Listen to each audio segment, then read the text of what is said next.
देखिए इस बीच एक बड़ी खबर सामने आ रही है। आम आदमी पार्टी के 7 बागी सांसदों से जुड़ी ये बड़ी खबर है।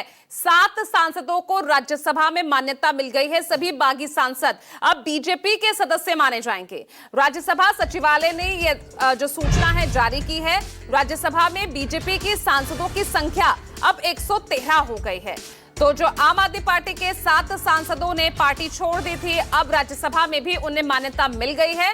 अब वो सभी बागी सांसद बीजेपी के सदस्य माने जाएंगे और इसके लिए आप देख सकते हैं आप अब बीजेपी के ये जो सांसद हैं ये माने जाएंगे। और अब राज्यसभा में बीजेपी के जो सांसदों की संख्या है वो कुल 113 हो गई है। तो आपके 7 सांसद जिन्होंने कुछ दिन पहले पार्टी छोड़ी, और सवाल यही था कि अब आगे होगा क्या। तो देखिए ये जो सूचना है ये जारी कर दी गई है और ये जो 7 सांसद है अब बीजेपी के कहलाएंगे। यानी राज्यसभा में अब बीजेपी के सांसदों की संख्या 113 हो गई है। सचिवालय ने ये जो देखिए लिस्ट है पूरी जारी कर दी है। कुमार गौरव हमारे साथ जुड़ गए हैं। कुमार गौरव, हालांकि यही सवाल था आगे क्या होगा और उसके लिए यहाँ सूचना भी आ गई है। अब 7 सांसद अब बीजेपी के कहलाएंगे और एक तरह से तो यहाँ आम आदमी पार्टी के लिए अब कुछ बचा है क्या? देखिए बिल्कुल, राघव चड्ढा ने अपने संसदीय दल यानी आम आदमी पार्टी के नेता के तौर पे खुद को एस्टेब्लिश किया था जब उन्होंने 2/3 के साथ 7 सांसदों को अपने साथ कर लिया था। और उस नियम के तहत जब आप 2/3 सांसदों की संख्या के साथ उपराष्ट्रपति यानी राज्यसभा के चेयरमैन के पास आप लिखित देते हैं कि आप अपने आप को बीजेपी में अपने संसदीय दल को बीजेपी में मर्ज करना चाहते हैं, तो उसके बाद राज्यसभा के लेवल पे कोई बाध्यता, कोई अड़चन नहीं बचती है। और लिहाजा राज्यसभा चेयरमैन ने ये फैसला लिया और अब बीजेपी के सांसदों की संख्या इन 7 को मिलाकर 113 हो गई और नॉमिनेटेड मेंबर्स भी 12 हैं जिन्होंने बीजेपी ही ज्वाइन कर रखा है। तो कुल मिलाकर बीजेपी के अपने सांसद अब 125 हो गए राज्यसभा में। वहीं आम आदमी पार्टी का जो नंबर है इस सूची में भी जो अपडेट किया गया है उसमें अब आम आदमी पार्टी 10 से घटकर 3 सांसद हो गई है, जिसके की हेड संजय सिंह है।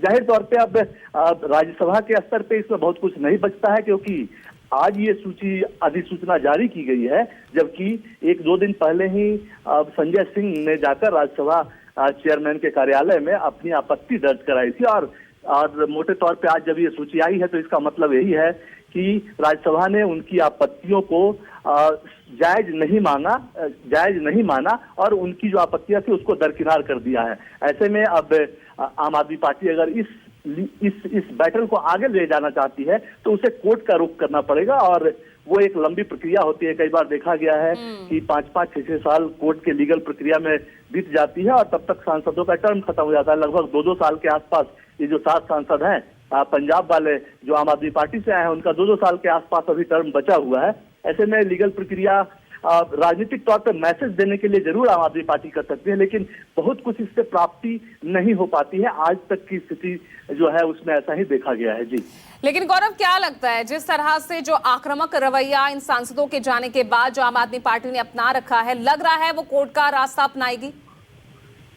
देखिए बिल्कुल, इससे पहले भी आम आदमी पार्टी की तरफ से कहा गया है कि वो सबसे पहले राज्यसभा के चेयरमैन से शिकायत करेंगे। अगर वहां उनकी आपत्तियों को दरकिनार किया गया, जो कि कर दिया गया है, तो उसके बाद वो कोर्ट का रास्ता अपनाएंगे। क्योंकि महाराष्ट्र में जो शिंदे वर्सेस उद्धव ठाकरे का जो केस था, उस मामले को कोट करते हुए आम आदमी पार्टी कह रही थी कि ये इलीगल है। हालांकि शिंदे और ठाकरे की जो लड़ाई थी वो सिर्फ संसदीय दल के लिए नहीं थी, वो पार्टी पर कब्जे की भी थी। तो उसको आप भारतीय कानून में कई चीजें ऐसी होती है, कई फैसले ऐसे होते हैं जिसको आप सोचते हैं कि आपके हिसाब से वो आपको फायदा पहुंचा सकता है, तो ये वो सोच सकते हैं, इसमें कोई दो राय नहीं है। और उस आधार पे क्योंकि सुप्रीम कोर्ट का ही वो जजमेंट है तो सुप्रीम कोर्ट वो जा सकते हैं। लेकिन जैसा कि मैंने बताया कि इस तरह की जो लीगल प्रक्रिया है वो काफी लंबी होती है और जब ये 1-2 साल चलता है, इन सांसदों का टर्म भी लगभग 2 साल के आसपास का बचा हुआ है इनमें से कुछ सांसदों बाद, ऐसे में बहुत ज्यादा लाभ होगा ये कहना मुश्किल है। लेकिन एक राजनीतिक लड़ाई जरूर इस तमाम जानकारी के लिए। इस बीच जो दर्शक हैं उनको बता दिया जाए,